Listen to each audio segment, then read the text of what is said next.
Well, hello. We're here in our series of seminars presented by St. Mary Excel. Today's seminar is the sixth in a series, and it's entitled Getting Ready for Tax Season.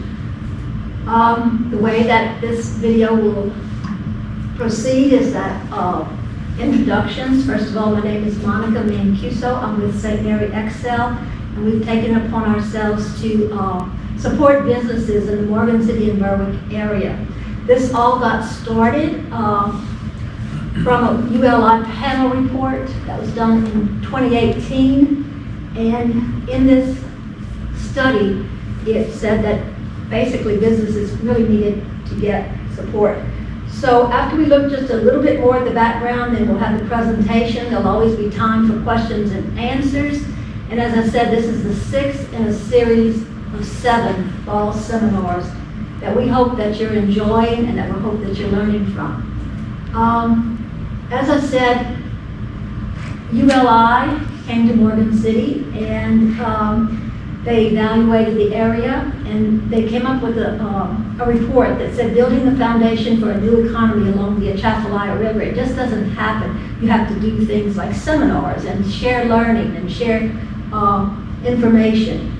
We were able to make this series of 7 seminars possible by USDA Rural Business Development Grant. We're very appreciative to be able to receive those federal funds to make these presentations possible. The nice thing about our series is that we're able to bring you people that you will identify with, local talent. The area is full of it. Today our presenter has a degree in accounting from Nicholls State University. He's a certified public accountant. He's been in practice for more than 30 years. And I always think it's a great caveat that he's the former mayor of Morgan City. So he brings multiple experiences and information, just really rich. So with that being said, Mr. Mott, will you take it away? Will do. Today's topic is going to be tax planning, and I guess it comes at an appropriate time in the schedule because the end of the year is visible to us all. There's not a whole lot of time left before our calendar year end.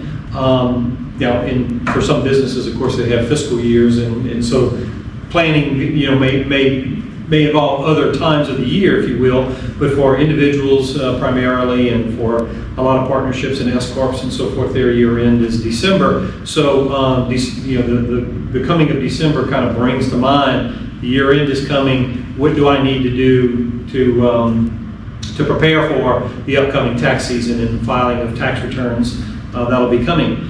I guess my first message is it's never too late, but it is a year-round effort, and it really should be part of your overall business strategy and business planning, is to keeping in mind that transactions, events that take place, decisions that are made by a business generally are going to also have some tax consequences. And so what we're attempting to do is to not let tax consequences drive our decisions, but make them a component of the decision-making process, because in some cases, how we structure a transaction can influence how much tax we pay. And the reason I say that we don't want to let it be the factor, we want it to be one of the factors, is you can also make decisions simply based on taxes that may not be the best in your total business interest. And so it's a balance, a balance that we have to maintain. First and foremost, the most important item or the most important thing to keep in mind in tax planning is record keeping. One of our earlier presentations, we talked about items that are deductible, for example, just to use that as an example. And there's a lot of interest. Hey, can I deduct this or can I deduct that? The answer may be yes to a lot of those questions. But without the proper documentation, the answer is a lot more likely to be no. And so that's always an important and key point of that. So if you've waited until the end of the year to document, you're kind of in a bind. But as I said earlier, it's never too late. And so you need to take that opportunity to say, you know what, let me go clean up my files. Let me go I've been saying all year I was going to do this. Let me go get that process started. And of course, from that should come a good system so that you don't have to look back. You don't have to try and recover information or go dig out information, but that you have a system that yields the information that you need. And sometimes, we certainly could be talking about a computer program that helps us to organize. Certainly, there are a lot of similar or a lot of variety in maybe the offerings that there. But it can be as simple as when I come back from the supply store, I take that receipt and I put it in a January envelope, and then I put it in, the next ones I put in a February envelope or whatever, or I put it in a supply envelope versus a fixed asset envelope or whatever. It can be very simple, but you need to think about what it is I'm trying to accomplish. And in this particular case, the example that I'm using anyway is that without good documentation, I'm not going to be able to deduct those business expenses. So therefore, let me set up a good system to keep track of that so that at the end of the year, I don't have to worry about it. Writing it down sometimes can accomplish what we're talking about. And I use it as one example. Let's suppose I'm deducting some business mileage. One of the things that I demonstrate this for my clients on many occasions through the course of the year. I have a little small calendar, that you can get at any office supply store or whatever, and it can be as simple as bank and post office 4 miles, called on XYZ customer 27 miles. It could be as simple as that. Writing it down and recording that activity can be part of that documentation. The good news today, of course, is with smartphones and all the technology opportunities, there is a program, there is an app for that. And you can simply put in that same information and your beginning and ending mileage, or actually, you don't even have to put in the mileage. The app will track the mileage for you and do this. So that's part of what I'm talking about in one, keeping in mind the documentation, but then also setting up the system to recover that information as you go along and do so in the most expeditious way so that we've got the documentation we need both to properly put it on our tax return but survive an audit in the event the IRS says, hey, we want to see the backup for these expenses. We want to know that you're giving us the right information on your tax returns, and that's what documentation does. There are a lot of specific rules about documentation and types of documentation, and I would encourage you to inform yourself for that. Basically, if the receipt, for example, clearly indicates what the item is and that it's got a business purpose, it's really not too big of a problem, unless you're talking about something related to travel or meals type of expenses. And in those cases, the documentation is specific. It's not just that I've got a receipt from Chili's restaurant. I have to have, of course, the date, the expenses have to be itemized on that receipt, but I also have to have the name of the individuals that were there with me for that meal and what's the business purpose of that. It's got to be clearly laid out, and that could just be written on the receipt, but that's the type of thing we're talking about as far as in some cases, there's documentation that's not the basics, but goes to a little bit higher level, and so just want to keep those rules in mind. So what's the overall objective in tax planning and preparing for tax time? First off, I would say in a very general and broad sense, $1 of taxes paid today is more expensive than $1 paid tomorrow. And that's because generally over time the value of money goes down due to inflation and all these other concepts. So if if I have a choice of having income fall into my December 1st of 2021 or my January 1st of 2022, I may want it to fall into January of 2022.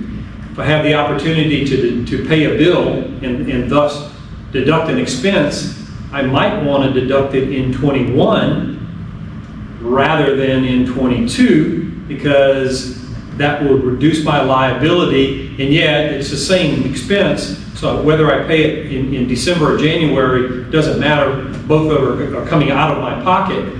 But if I've reduced, by paying it in December, I've reduced my taxable income in 21, even though I still have it coming in 22, I've postponed that tax for a year. And so that's the whole concept of what we, part of what we do at tax time and looking at.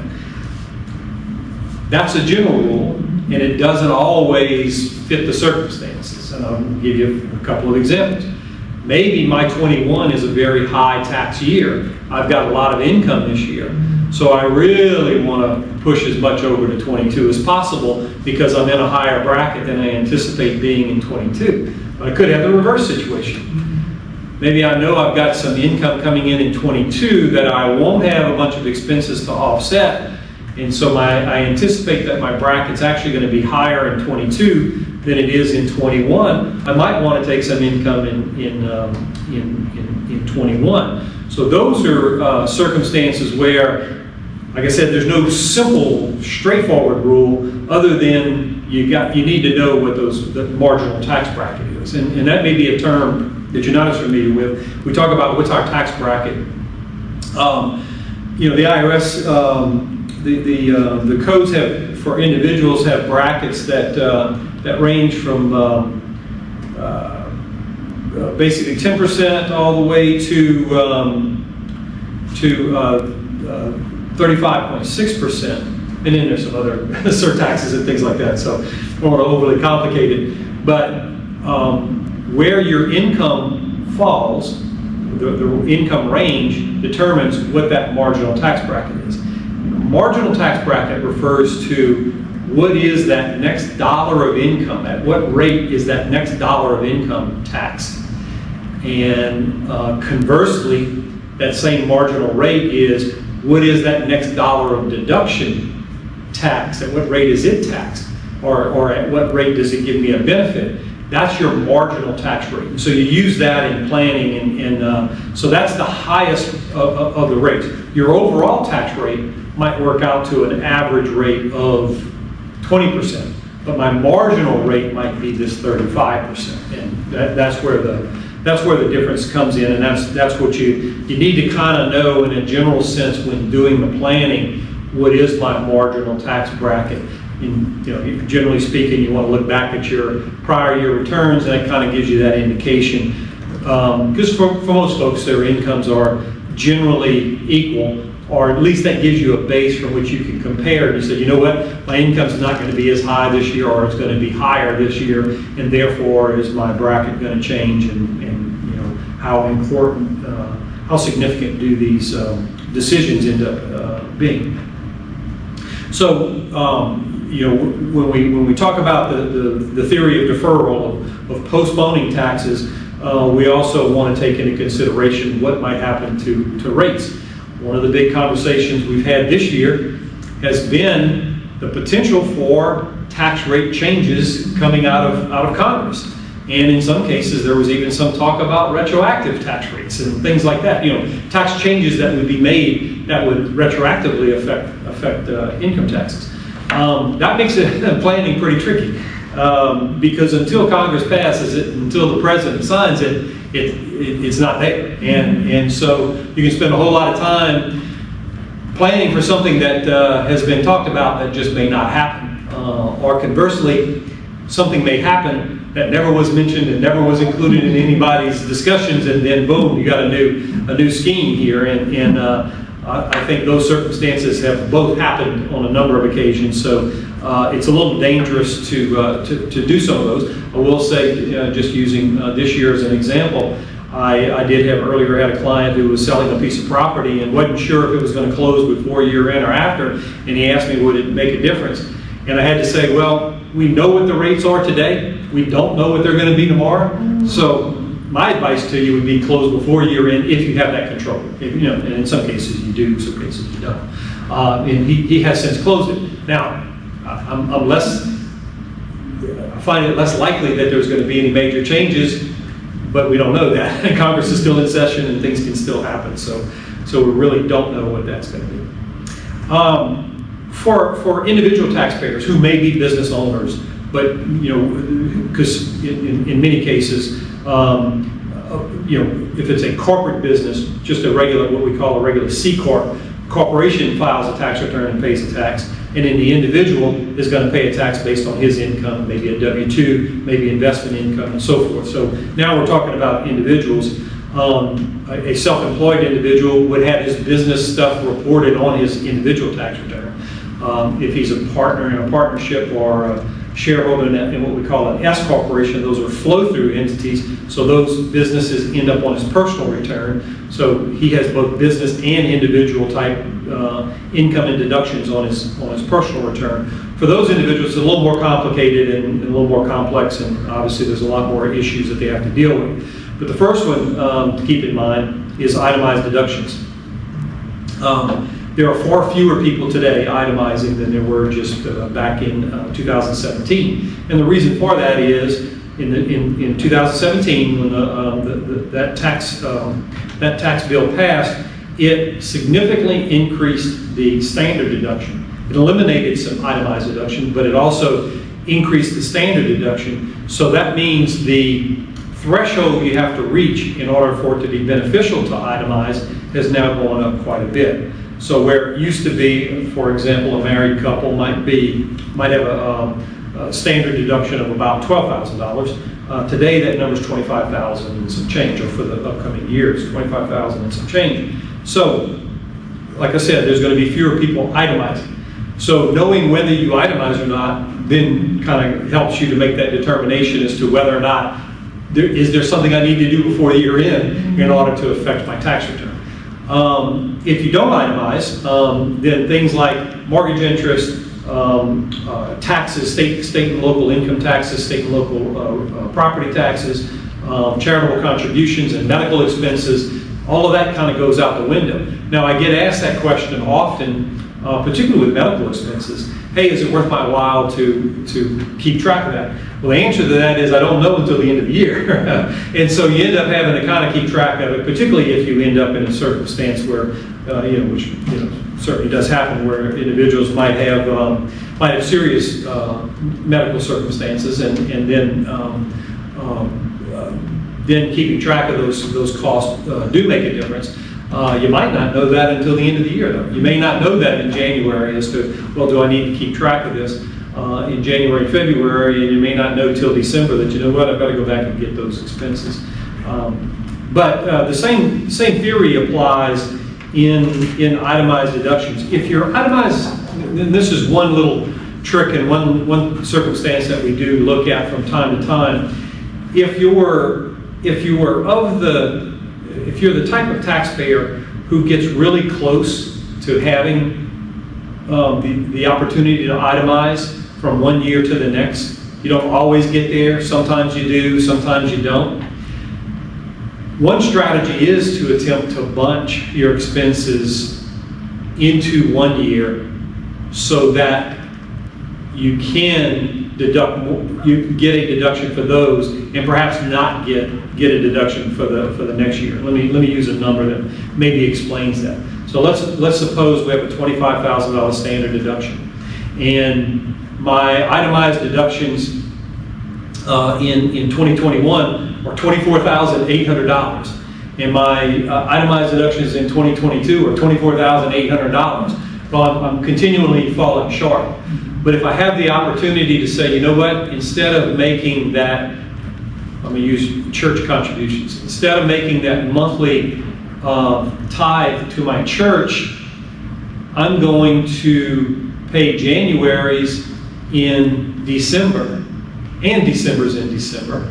And so now I have $25,500 worth of itemized deductions. So I have 500 excess, so I'm going to get to deduct that $500. And next year, I'm only going to be at $23,800, but it doesn't matter, I wasn't itemizing anyway. So that's an example of how you would use that strategy to try and bunch your expenses, put them into a year where you can get a benefit from them and not. Medical is a great example. Let's say, for example, you're having a medical procedure. It could be like me, I've got a tooth implant coming, okay, and I've got to pay for a tooth implant, but I'm not planning on having one next year. So therefore, instead of paying that expense out in monthly over a time period, I might decide to pay it, maybe even charge it all on my credit card and then pay it the following year, but I get that deduction because I charge it on my credit card in that particular year. So that's one of those tax planning strategies we use in looking at itemized deductions. The bigger ones, you don't have a whole lot of say-so over your property taxes.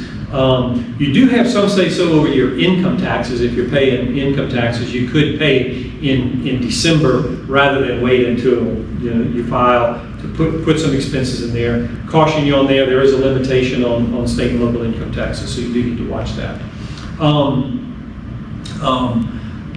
I think charitable contributions are probably one of those ones that are the easiest to move from one year to the next. If you're a regular contributor to, say, your church or to the Tiger Athletic Foundation or one of those types of donations where you can move those around a little bit from one year to the next, sometimes that might provide an opportunity for you.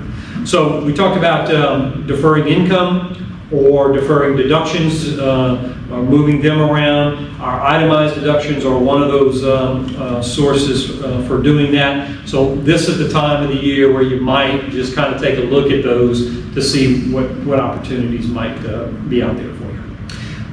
The next thing that is also important to check is your estimated tax payments. Now, the great majority of all of us are wage earners, and as a wage earner or perhaps as a pensioner, we have taxes taken out at the source. And so we're paying in taxes all year long. If, though, I'm a sole proprietor, I'm a self-employed individual, I've got income taxes to pay on the income that I'm earning from my small business, plus I've got the Social Security tax, the self-employment tax to pay on that. But there's no withholding of that money. My customers pay me, I pay my bills, and then I'm responsible for paying those taxes to the IRS. Well, the government doesn't like you to get too far behind on that. They don't want you to owe them money. That's why they take it out of your paycheck before you ever see it. So for a self-employed individual, the system, and self-employed is not the only one, certainly you would have folks who have maybe rental income, for example, who have even Social Security, other types of income, interest and dividend income that isn't subject to withholding. They've got to pay their taxes in on it. So the way that the IRS and the state of Louisiana, for that matter, and most states would have the same type of system. In the way that they encourage you to pay your taxes as you go along rather than just accumulate them, is they charge you a penalty.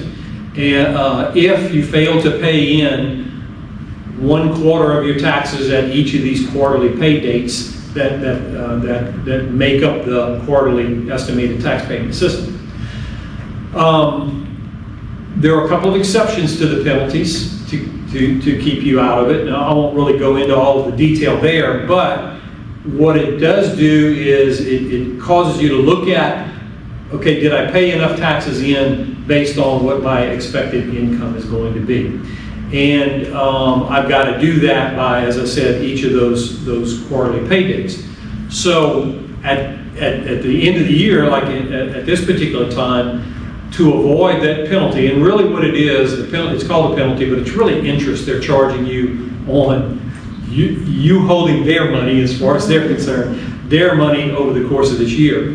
So they charge you interest on that, and so to avoid that, you make these estimated tax payments.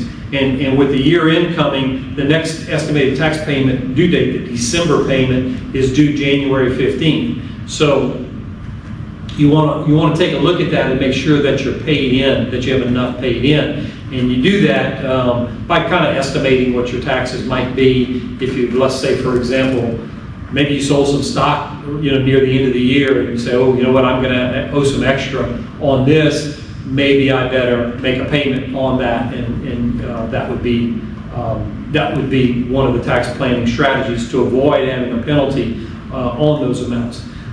There are some, as I said earlier, some exceptions, so it's good to have a conversation about what those exceptions are, and maybe you can wait until you file your return in April to pay those taxes, but that's one of the things you need to take into consideration. If you are an employee and you're subject to withholding on those wages, that is a mechanism you can use to pay in taxes rather than make estimated tax payments. And what you would do is you pay in more in withholding, have your employer withhold more so that you're covering your taxes, your expected taxes on other income that might not be subject to tax. And so there again, for a small business owner, if I'm, say, a shareholder in an S corporation and I'm an employee of that S corporation, I can go to my employer, which is myself, and say, hey, I'm going to take an extra X number of dollars out of my last couple of paychecks so that I get a little more paid in and make sure that I meet the requirements that I need to meet. So that's a typical type of scenario we would look at this time of the year. For an individual taxpayer, another area that is one that's very common that we look at in tax planning, and that's capital gains. Each month, if you've got an investment account, you're going to get a statement from your broker, and it's going to show what the value of all the assets that you have, but they typically will also show what are my realized capital gains. And a realized capital gain is a capital gain where I owned shares in a company, or I owned some bonds and I sold them at a gain or a loss. That amount is realized. The unrealized gains are I own some stock throughout the year and it's just worth more today than it was when I originally bought it. That's an unrealized gain. Luckily, we don't pay tax on unrealized gains. But on the realized gains, we're going to pay capital gains tax on that. Now, capital gains taxes, if you've held the investment for more than a year, it's what's called long-term capital gain, and it actually has a special tax rate. And it's a more beneficial tax rate than the regular income tax rate. Okay, so a capital gains tax is not a bad thing. It's actually a good thing in the sense that that you're paying a lower rate on it, but it's still important to take that into consideration in doing your tax plan. And one of the common things that we do with that is discuss with our clients whether or not they have any unrealized capital losses that might be worth looking at. Now, this goes back into the category of you need to take into consideration the tax effect of a transaction in your planning, but you don't always want to make that decision because of the tax situation. And this is one of those good examples. Let's suppose I bought some stock at the end of 2020. So I had it basically a year, but it hasn't performed like I had hoped, and it's got a loss. Okay, so just because it has a loss doesn't mean I should sell it. Just because it has a gain doesn't mean I should sell it either. Okay, the way I always look at it is it's almost a daily decision in that you wake up every day and you say, what's the best place for my money? And it might be that stock that has a loss in it, or it might be the one that has a gain in it, or the one that has a loss is not the best place for my money, or the one that I have the gain in is not the best place for my money, and I need to move it. So that should be the overriding consideration. But then I need to be smart from a tax standpoint and think about it. If I was going to sell the stock on January 2nd and I could have sold it on December the 28th, maybe it would have been better for me to sell it on the 28th than the 2nd because it had a loss in it and I could have used that loss in the current year when I had some other capital gains. And so that's the strategy that we're discussing here. So I sold some stocks during the year. I ended up with a $10,000 capital gain. I'm going to pay income tax on that. But I also have this stock that I'm really not too fond of anymore, and I have an unrealized loss on that stock of, let's say, $8,000. So really, that's the one, making the example as simple as I can, that's the one that if I'm really not enamored with it anymore, I've got a loss, I'm going to pay tax on this gain, you know what? Maybe now's the time to sell it, offset that long-term capital gain, and go on and do something different with the proceeds from that sale. And now instead of having to report a $10,000 gain, I'm going to report a $10,000 gain less an $8,000 loss. So I'm only going to pay tax on $2,000 in that particular case. So perhaps that fits with your overall strategy. Now, a couple of rules to keep in mind in looking at that. Capital losses are only deductible to the extent of capital gains plus $3,000. I know a lot of folks that have come to see me over the years are familiar with this $3,000 rule, but maybe not quite clear on what that means. What it means is that I can only offset $3,000 of ordinary income. Ordinary income is interest, dividends, wages, rents, those types of things. That type of income. The capital losses can only offset those types of income up to $3,000. It can offset capital gains dollar for dollar.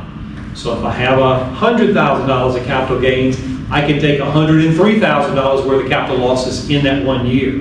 Now you don't have to get it that fine, because if the loss is in excess of your capital gains plus this $3,000, any amount over that you can carry forward. And so you can use it in the next year and continue to carry it forward until it's ultimately used. Even if it's only at $3,000 a year, you would still carry it forward and continue to be able to use that. Another important rule to keep in mind in capital losses is what's called the wash sale rule. And that's this. I guess Congress and the IRS figured out that what we have is some folks that are selling stocks on December 28th, taking their loss, and they're buying it back on January 5th, and so they never really had much exposure out of that particular stock. They're just generating a loss for tax purposes. And so they have what's called the wash sale rule. Any sale that takes place, any purchase that takes place within 30 days of selling a stock at a loss, you eliminate that portion of the loss. So in other words, you got to stay out for 31 days. Mm-hmm. So if you were to sell a stock in December, and then for some reason, all of a sudden, you know what, I changed my mind, I want to go back in, but I want to deduct that loss, then you've got to stay out and wait 31 days before you buy it back, and then you're good under that circumstance. So keep in mind capital gains, capital losses. One of the tricks with that is a lot of us invest in mutual funds, and mutual fund distributions come out at the end of the year, and you don't all, oftentimes, and that's not a general rule, sometimes they're paying out monthly and quarterly and all these others, but oftentimes whatever happened inside the mutual fund, if it's just in an investment account, you're going to get a 1099 at the end of the year to report those results. And those results are going to include dividends and may include capital gains and capital losses. So your capital gains could be a lot higher than you think they are. They're maybe not just based on, well, I bought this stock and sold it. They're really,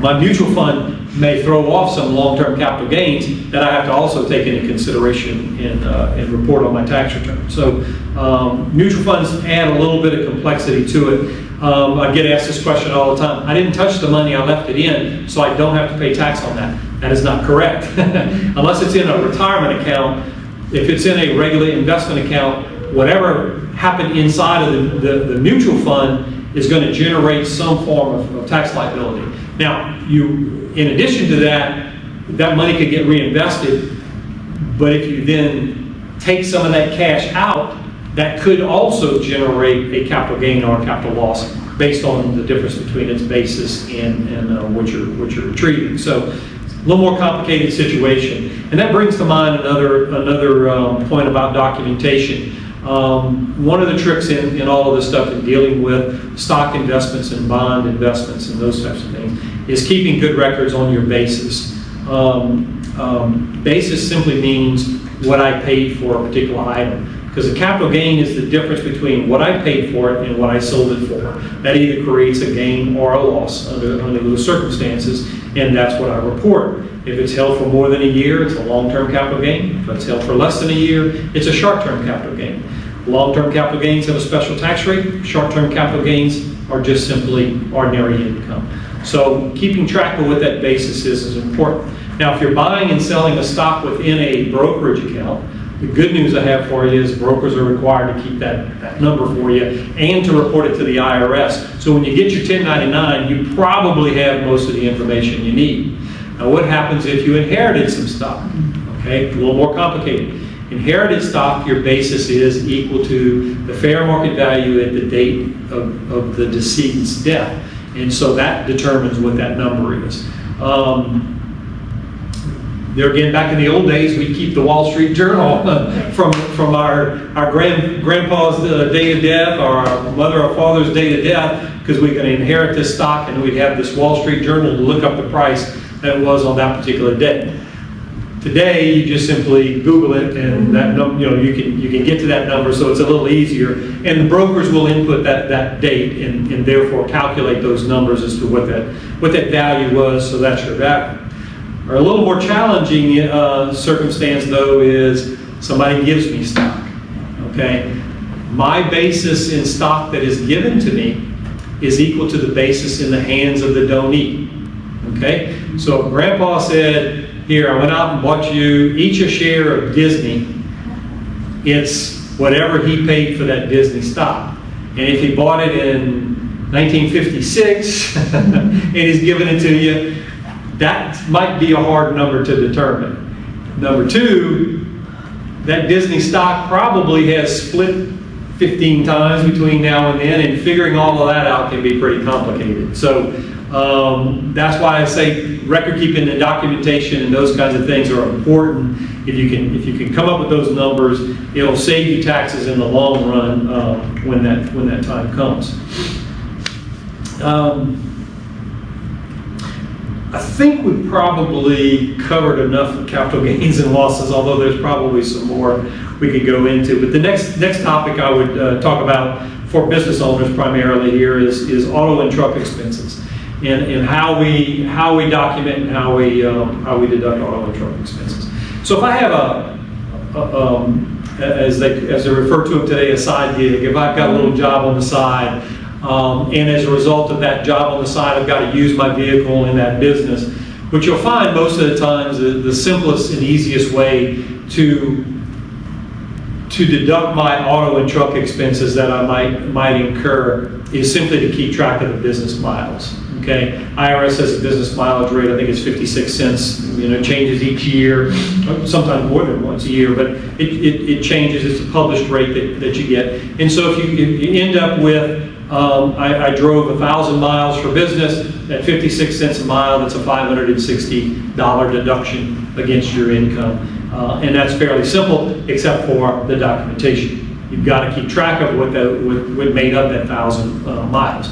Now, it's business miles, so it doesn't have to be necessarily, it doesn't have to be I delivered a product, or if it's a service, it's not going to just do that particular individual's house or business or wherever I perform that service. Let's say I have a janitorial service. That would be a good example of one. If I'm a self-employed individual and I have a janitorial service, and from my office I go out and perform my service once a week at 5 different businesses, and I keep track of those miles. Those are obvious. Those are business miles.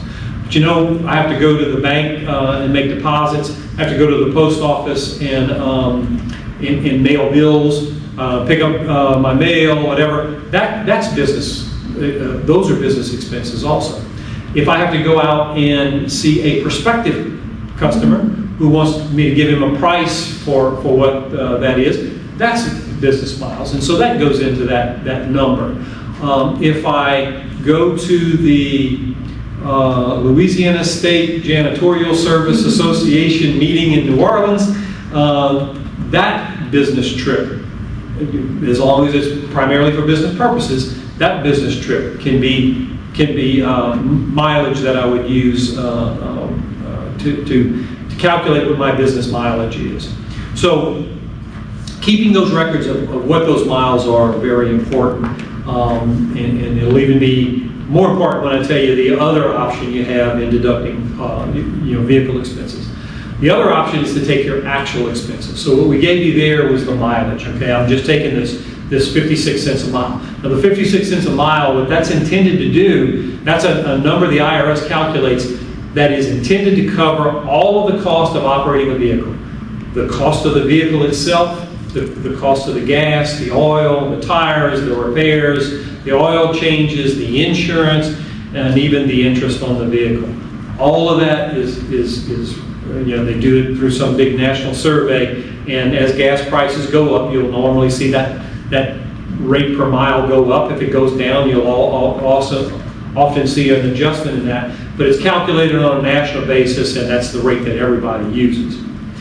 The actual expenses allows us to do this. We take the cost of the vehicle and we depreciate it under the IRS's depreciation rules, which in some cases can be very generous. In other cases, they'll have some limitations on them. We'll take our actual gasoline expenses. We'll take our credit card bills or our receipts from the Stazione or the Cracker Barrel or whatever, and we'll total all of those up. And we'll total up all of the bills for the oil changes, the auto repairs. I had to get a new set of tires. I had to, as I said, change the oil, buy a new battery, whatever. I take all of those expenses and I total them up. Then I take my business miles that I have and I compare it to my total miles. And that ratio of business miles to total miles, I then apply to all of those expenses, and that becomes my deduction.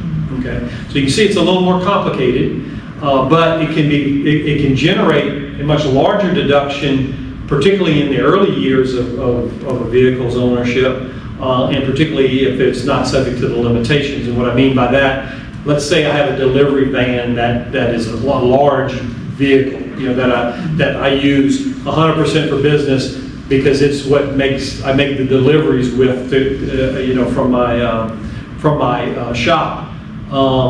You're probably going to get a bigger deduction, as I said, particularly in the early years, than you would than just taking the mileage that I would incur at the 56 cents a mile. So that's one of those things. Now you don't have to decide on January 1st how I'm going to do it. You don't have to decide that until you actually file your tax return. But if you're not keeping the records on January 1st, you're going to make your job a whole lot more difficult to go back and figure out what those are. And you are required to keep records to determine what your business miles are in order to get the right ratio of expenses.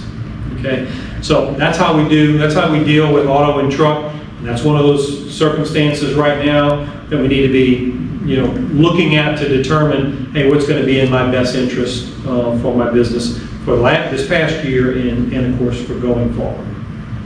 And the last topic I thought I would touch on a little bit is retirement plans. And there's a whole slew of retirement plans. The more known ones, of course, are like a 401k, which would be set up through your employer, or perhaps through my own small business. I can have a 401k plan. I can have a profit sharing plan. I can have a pension plan, which are much less popular these days because of the cost associated with those. But it also can be as simple as an IRA account, individual retirement account, or a self-employed plan, SEP. We also have another vehicle called the Simple IRA plan, and that's for small employers. Would each of these plans have different contribution levels? So the simplest of the plans would be the IRA, which I can set up for myself and my spouse if I choose to do that, subject to income limitations, subject to whether or not you're covered by another plan and all those. I won't go into all those details.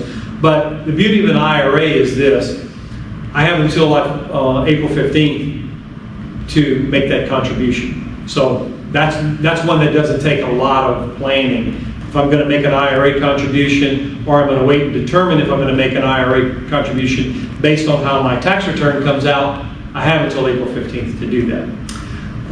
Let's suppose, though, I want to set up a simple IRA for my small business. Well, that's one that the contributions, the contributions are really a deferral of a portion of my salary, and those have to be paid in every 30 days. So that has to already have been set up, or I have to set it up now so that maybe I can make a contribution for December, which is the only month that's left. In a simple IRA, your employer can match the contribution, and in that particular case, the match doesn't have to be paid until they file their tax return, but the contributions would be paid along the way.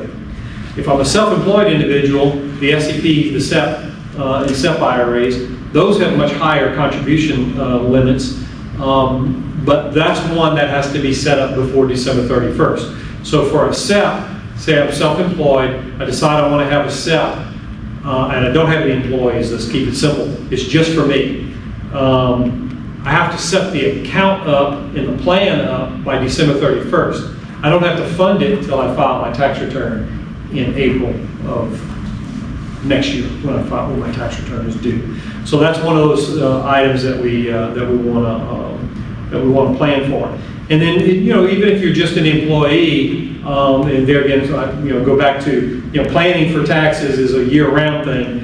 But let's say we're at late in the year, and I find out that my maximum 401k contribution is actually higher than what I've been contributing. I've got a little time to catch it up, and if my plan allows for it, I can petition to increase my contribution for the rest of the year so that I can get that maximum amount paid in, so that I get the maximum deduction or deferral in this case, and then the maximum maximum match contribution and whatever else. And the last thing to think about in retirement planning is this, retirement plan planning, is the whole issue of Roth versus regular. And it's kind of a complicated situation, and I won't go into a whole lot of detail. But if I choose to make a regular IRA contribution, I get a reduction in my taxable income in this current year. And then that goes into a deferred account. The earnings on that account are not taxed to me, and then when I retire, 59.5 on above, I draw that money out. I pay taxes at that time and at that rate. So I've grown the account as a result of not having taxes having to come out of that account, plus perhaps because I'm retired, my income tax bracket is going down, so hopefully I will pay less taxes on it as I'm drawing. That's the theory behind the regular IRA contribution. Congress also gave us, several years ago, gave us the Roth opportunity. It's called a Roth IRA and a Roth retirement account. And under the Roth, I don't get a deduction today for it.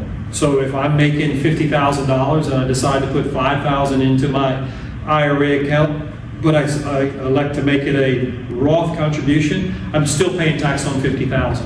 $5,000 goes into the account. The earnings on the $5,000 could stay in the account and continue to accumulate, and I'm not paying any taxes on those funds. When I turn 59 and a half and I'm ready to draw those funds out, I don't pay tax on any of those dollars. They all come to me tax-free. So if my tax bracket stays the same, I definitely made the right choice with the Roth in that I paid a little more taxes here, but I don't have to pay any taxes on the money I put away or on the earnings that it's earned. And so that's the benefit there. So not that there are any general rules, because they're all, all depend on individual circumstances. But the younger you are, you can see the bigger the advantage of the Roth, because I've got more time for it to earn money, more time for it to accumulate, and therefore have bigger amount of money. I don't have to pay tax on it, if that makes any sense. I think we probably beat the taxes up to death for today. I appreciate your interest in this, and be happy to answer any questions anybody might have. I had a question, but I have to go back and see where it was.